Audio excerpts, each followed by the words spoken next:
Résurrection de Russell Mulcahy, sorti en 1999, nous présente l'inspecteur John Prudhomme sur les traces d'un tueur en série qui découpe à chacun de ses meurtres un membre de sa victime parce que c'est un sentimental et qu'il aime bien garder un petit souvenir. Le tueur, on va l'appeler Alouette parce que et la tête Alouette, hein. Donc John et son collègue découvrent un premier cadavre auquel on a sectionné le bras droit. Au fur et à mesure de l'enquête et des indices laissés par le tueur, le duo découvre un deuxième cadavre dont il manque le bras gauche ce coup-ci. Entre temps, on apprend que Prudhomme a perdu non pas un procès mais son fils alors que ce dernier faisait du vélo et probablement sur un modèle très rare dénué de frein, ce qui occasionna un bon gros câlin avec un pare-choc de Laguna. Et on nous raconte cela sans nul doute afin d'apporter un minimum d'historique dramatique au personnage principal, car cela ne fait en rien avancer le récit. Nouvelle scène de crime, nouvelle victime à qui il manque ce coup-ci la tête Alouette. Bon, du coup il faut pas longtemps à Prudhomme pour comprendre que le tueur tente de reconstituer le corps du Christ, et ce à l'approche de la fête de Pâques. S'ensuit une succession de scènes aussi utiles qu'un radiateur en pleine canicule.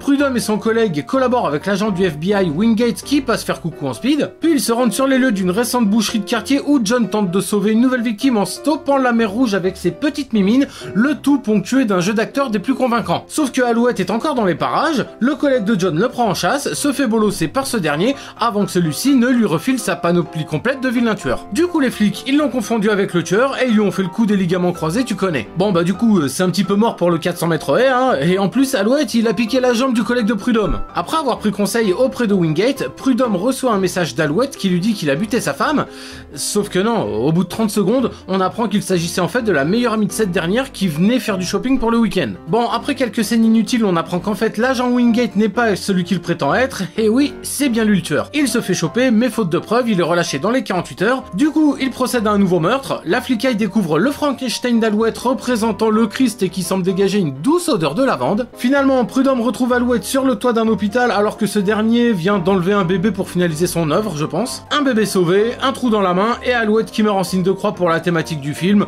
Prudhomme qui retrouve son collègue unijambiste et...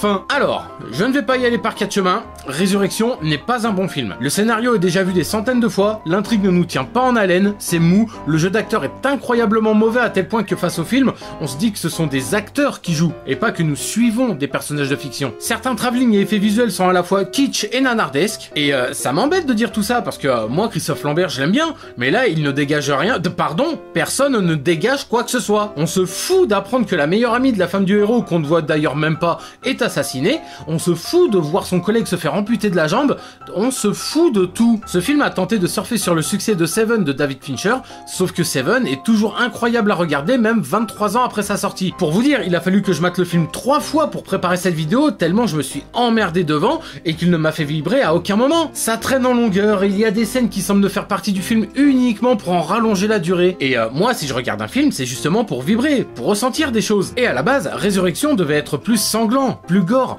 mais afin d'atteindre un public plus large, le film s'est vu amputer, comme les victimes du film, de certaines scènes qui auraient pu être bénéfiques à l'intrigue. Ce film n'est pas mauvais, ce film n'est pas bon, il est juste inutile, n'apporte rien au cinéma ainsi qu'aux personnes qui pourraient le regarder. Un mauvais film ou un nanar encore, tu peux rire devant ou être consterné, mais au moins cela provoque quelque chose. Et là, bah non, il y a juste rien. Donc rendez-vous la semaine prochaine pour parler d'un film qui aura au moins le mérite de m'avoir procuré quelque chose dans mon petit corps, et je n'indique volontairement pas s'il s'agit d'un bon ou d'un mauvais film. Allez, bisous et à la semaine prochaine.